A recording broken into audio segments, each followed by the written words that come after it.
olen nüüd Souli torni otsas. See oli mingi üle 200 meetri või? See oli vist maapinnast, mitte maapinnast, merepinnast. Päris kõrge tundub, jube on ka. Ja mingi sudu on nagu linna kohal, see kudumoodi asi. Täiesti põnev. Ja natuke hirmus on ka, sest sa mõtled, et see on umbes nagu teletorn, et siit jalge alt on kõik tegelikult tühi, et keskel on tornipost ja ääres on kõik tühi. Ja inimesi on hästi palju. Kõhe. Nii. Täna ma siis sellel, et Korea TMC tuuril on siis demilitarisatsioon. Esimene punkt, peatuspunkt. Olen Lõuna-Korea kõige põhjapoolsemas linnas. Mingi vana lokomotiiv ja mingi puidust sild, kus nad siis kunagi vahetasid vange peale Korea sõda. Vaatamata sellele, et see on see kõige põhjapoolsem punkt, siis tegelikult veel Põhja-Koread ei näe. Siin saab lihtsalt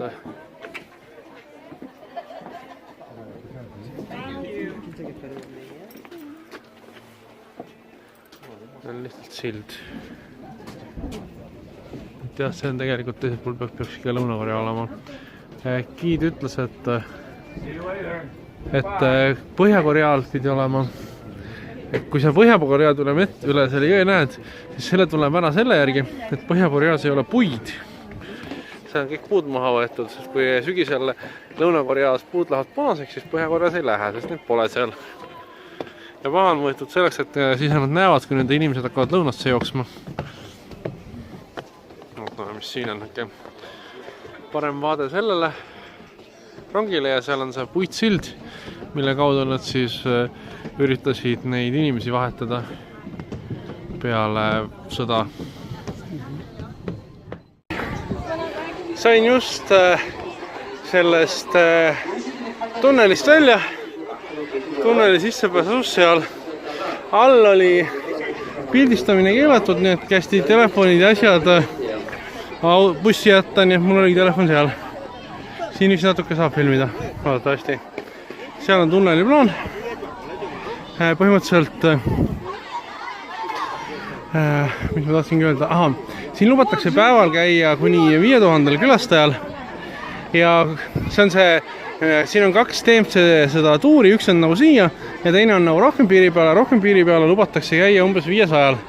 Ja rohkem piiri peale on see, et sa pead selle mingi 2-3 päeva ette puhkima, et seal on nagu palju rangem see kontroll, et kes sinna ligi saavad või kui paljud sinna saavad. Ja siis siin ma käisin all ära. Ma arvan, et õhku oli seal vähe. Kui sa oled väga klaustrofoobiline, siis sul on ka päris õudne. Meie tulime jalakäijate tunnelist, siis teine oli ka siin mingi monoreilsi tunnel läheb alla.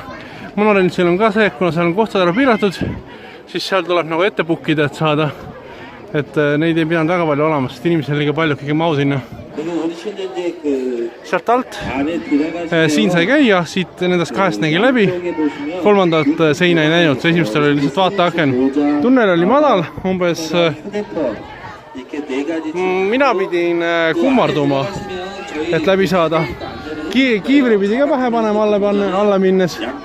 Õnneks kiimrist oli kasu isegi päris palju. Ma suht mitu korda lõin oma pea ära. Korea koolilapstel on kohustus käia siin, nii et siis neid viiakse see katus, mis seal taga paistab. See peakski olema, see seal taga. Näitame see, kuidas tunnelisse saab. Ja enne meid oli täpselt 2 gruppi lapsi, mis oli päris kole. Põhiliselt sellepärast, et nad olid nii aeglased ja nad passisid seal otsas ja võtsid lihtsalt ruumi ära. Nii, siin vist näidatakse veel midagi veel ringi. Mingi video oli, mida tahetakse näidata. Aga muidu oli see tunnel oli nagu päris põnev asi. Allaminek oli kaldtee viltu. Meenutas mulle natuke Peterburi metroo, tähendab selle vahega, et siin polnud eskalaatorit. Sügavus oli vist mingi 80 meetrit, raja pikkus oli mingi 300 meetrit, mis alla läks. Siuke põnev. Vaatasime just propagandafilmi siis Lõuna-Koreast ja sõjast.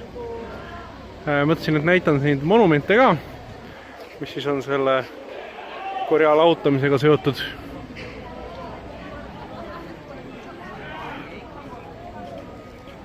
See põnevad, see on mingi võlts 3. tunnel siin just. Ja sest tunnel, millest ma käisin, oli 3. Need on 4 tunnelit on kokku leitud. See on siis vastavalt sellele, mis ajal nad leitud on, vastavalt sellele on numbrid. See esimene on seal, see on meie buss. Oleme observatooriumis, ehk siis vaateplatvormil Põhja-Korea peale. Siin pidi olema kuskil pilta seal üleval ongi. Pilted, mida siin nagu näha peaks saama. Reaalsus on see, et kui on udu, siis sa ei näe väga palju. Et sa nagu mingit territooriumi või midagi näed, aga sa ei saa nendest hoonetest aru. Giid. Vaatan korra, kas ma saan lähedalt midagi.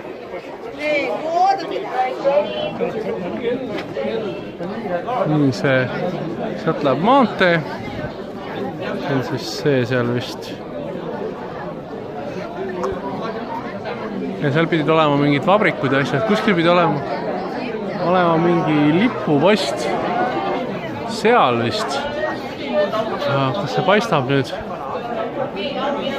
Maailma kõrgem lipupost on kuskil. Äkki seal siis või? Põhimõtteliselt üks on Põhja-Korea post ja teine on Lõuna-Korea post ja Põhja-Korea post on pikem, mingi 160 meetrit ja 220 kaalub lipp. Ma siin ei kuule just midagi. Viimane peatus TMC tuuril ja see on siis Lõuna-Korea kõige põhjapoolsem raudteejaam. Et see avati mingi 2002, siis kui hakati Põhja- ja Lõuna-Korea, ehkki meil lõunakorealased hakkasid Põhja-Koreasse vabrikuid tegema ja siis see oli lahti aastani kuni 2015 vist. Pluss miinus natukene. Praegu on nagu jaam on avatud selles suhtes, aga inimesi siin nii palju ei ole. Aga sel ajal, kui see lahti oli nagu ametlikult, siis siin oli nagu igapäevaselt palju rahvast, sest lõunakorealased sõitsid Põhja-Koreasse tööle. Praegu pidi olema siin päevas üks rong, mis Soulist siia käib edasi-tagasi. Ütleme ühe korra päevas siis. Et ka mingi turistituuriga, et hommikul tulevad siia, siin lähevad bussi peale ja siis pärast õhtul sõidavad tagasi. Tundub, et meil hakatakse midagi rääkima.